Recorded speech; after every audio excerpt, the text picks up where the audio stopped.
Hi guys, this is Ratchet Throw, and we are playing Criminal Case Mist of the Past. We're going to go to case number 20 in Sinner's End. Alright, let's go! Eyes wide shut. I'm not gonna comment on this picture, so... Well, I suppose it's another late shift for us, but crime in Sinner's End mostly happens at night. At least our stay has been productive so far. We learned that Sinner's End is controlled by the Flanagan Gang, a brother-sister duo of criminals. This also takes care of the alcohol side of the business, but given the recent decisions to prohibit the sale of liquor, I believe we should focus our efforts on the brother. We already know that Finley Flanagan, also known as Mad Dog, was bribing Chief Inspector Halstead. But unfortunately, the proof we have will not stand in front of a jury without Halstead's testimony, which he has stubbornly refused to give. If we want to put Finley behind bars, we need to unearth more dirt about him. Finley runs a number of brothels in Sinner's End, but his exact whereabouts are unknown. If we wish to find him, we should start by... Katrina, I hate to interrupt, but there's a Madame Zhang here to see you. I think we met before. Madame Zhang, the brothel owner whose establishment burned down in New Haven. Well, what are you waiting for, Evie? Bring her in. Hello! Long time no see, haven't seen you in a while. Lieutenant Katia must come quickly, there's been a murder at my do-den. A murder? Katia, let's head to Madame Zhang's brothel at once. We got one more brothel, right? Oh god. Why are you doing this? Just because you don't have money. Alright, do-den, let's investigate it.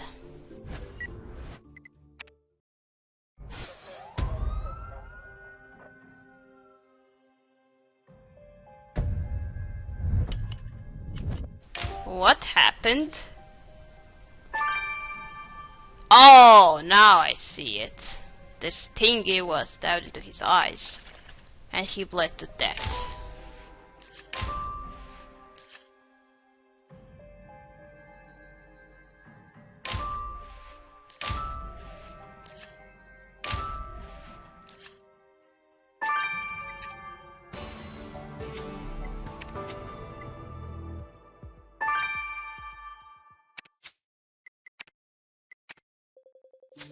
Executive must remove the body immediately. I cannot have other clients seeing a customer in that state. It will kill their good spirits.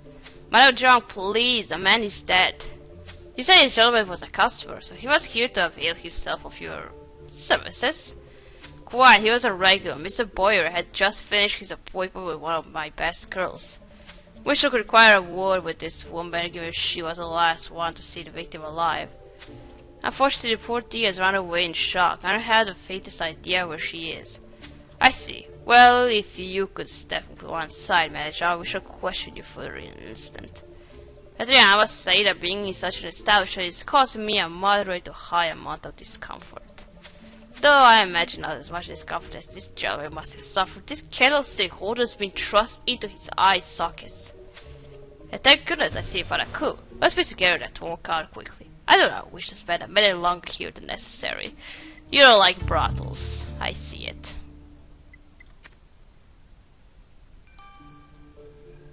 Alright, first of all, let's start the autopsy, and also, I'm gonna need some stars to do all this, so, see in a bit.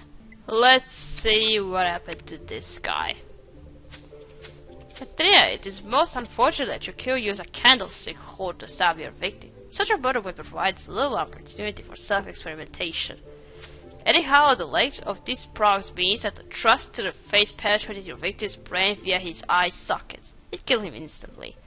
Prior to that, he was subject to a number of stab wounds to the torso, but these initial blows were not fatal. Spare us further details, which are quite squeamish when it comes to the subject of eyes, and this investigation has already begun on a most unpalatable note. Speaking of the unpalatable, I found traces of something fishy on the base of the candlestick holder, which your killer must have imparted when they grasped the implement. The substance left on the candlestick holder comprised white wine, vinegar, peppers, and shallots, all the ingredients needed for a mignonette sauce, which is traditionally served with raw oysters. Oysters with sauce? But every fool knows that oysters are best served on natural. Sorry, yeah, there are more pressing matters at hand, you're right. Because now we know that our cure is oysters. The world shall no longer be their oyster once you put them in jail. Alright. I'm beginning to think that killer is some kind of a monster. Come on, oysters and this candlestick with spikes. Wow. Alright, now let's do the torn card.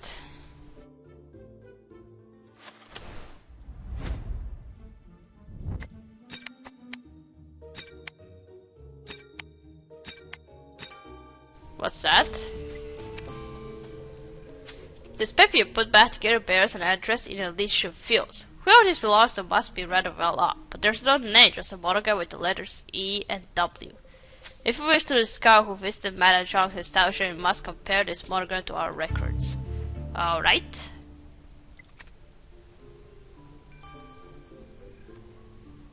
Alright, we're gonna do the monogram before talking to Madame Zhang.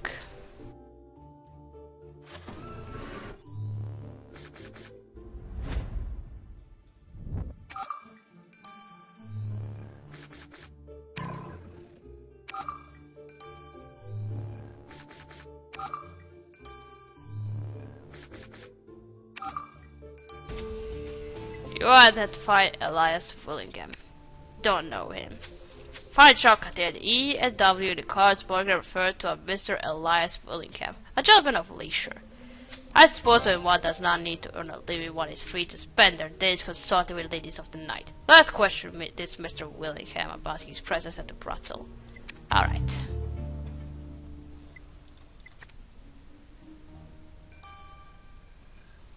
Alright, first let's go talk to Madame Zhang. Lieutenant Katia must find Mr. Burr's killer at once. If news of this distasteful incident becomes public, I shall no doubt lose other clients too. We shall get to the bottom of this hideous crime, Madame Zhang, but it shall be for the sake of justice, not your business prospects. Now, what do you know about the victim? Mr. Power was one of my best clients. That's all I needed to know. I see, and what about your new boss, Finley Flanagan? Hired your count to be working for the Irish. Times were hard after the fire. Mr. Flanagan offered to set me up in a new place in exchange for a cut of the earnings. Beggars cannot be choosers, so I took him up on it. Now excuse me, I need to go clean the blood stains off the upholstery. Okay. Alright, what about you? Mr. Willingham, this is Lieutenant Katia from the Flying Squad. We believe you recently visited an establishment owned by Madame Zhang. Please, not so loud. People might hear. It was my first time frequenting a feminine galette, so to speak. I just saw the advertisement at the traveling fun fair and it piqued my interest. I don't make a habit of such things, I swear. Calm yourself, Mr. Willingham. We are not here to question your morals, but rather regarding the murder of a fellow client, Mr. Bowler. Oh, what a relief. I mean, not a relief for the gentleman in question, of course, but I'm afraid I can be of no use, Katia. I didn't see a thing. We should investigate that fun fair you mentioned at once. In the meantime, don't go far. Katia may wish to speak with you again later. Okay.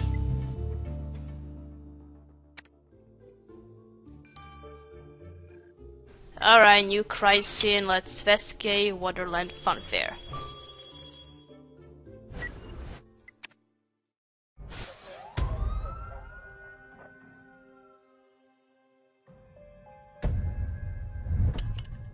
Well, this doesn't look so bad.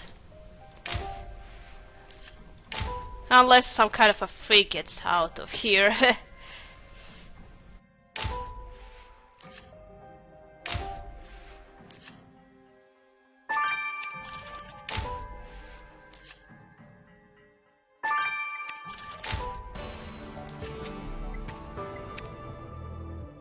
Why, it's been a while since the fun fair was in town, Katia. But I see you found a bloody throw pillow. Actually, it might have if this didn't come from the crime scene. Let's get a sample of that blood at once. And if our killer discarded that pillow here, they might have touched this box too. Please, Katia, do the honors of looking through it. Okay.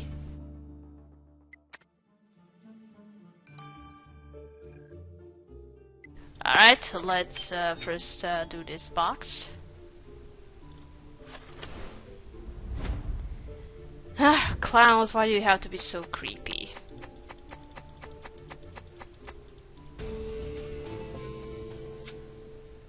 Ah, pocket knife. What in heaven's name was a knife doing among those fair items, Katia? Sure the dash, we've seen the symbols on this knife before. They belong to the gang. Oi! That's my knife! Flanagan! Nobody takes Mad Dog's belongings and gets away with it. Oh, how about I punch you in the face now? Mad Dog, you are Finley Flanagan. Sir, you are just the man we were looking for. Before we return your knife, the Secretary shall require a word.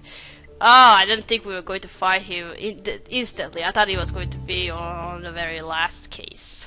Just hiding. Being anonymous. Because this is what I always do. Alright, now this pillow. And why am I expecting your sister to come now after this? But I don't think so.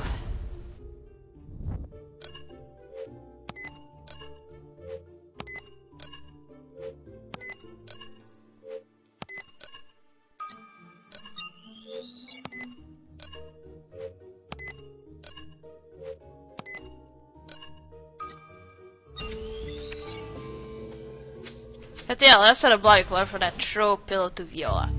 Alright, just gonna send the blood to Viola. Nothing interesting. 9 hours, wow. Alright, Finley, we finally found you.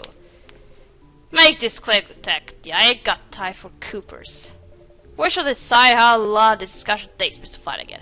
Oh yeah, do you know what happens to couples who waste my time? I punch you in the face even if you try to do so. Just shut up and answer my questions. Oh, well, we're investigating a murder which took place at your establishment run by Madame Jog. Do you know anything about that? Ah, Madame Jog. You know, normally I only trust an Irish woman to run one of my brothels, but the girls Madame Jog provides are just delicious. But I don't know nothing about no murder detective. Suppose you will just have to figure it out for yourselves. Oh, and I'll be having the night back and all. I sort of came eating at the end, but Flanagan got me in a butter. But I shan't let him intimidate me next time, I promise. We should get to the bottom of this murder. He didn't scare me at all, so... Very brave of me. Alright, let's just wait for this blood to finish. See you in a bit. And we are back. Let's check out this blood. Why, Viola, what is that overpowering odor? That, dear Isaac, is the smell of a success. You see the blood from that throw pillow did indeed belong to your victim. Secretary was right, you took the pillow from the brothel after the murder.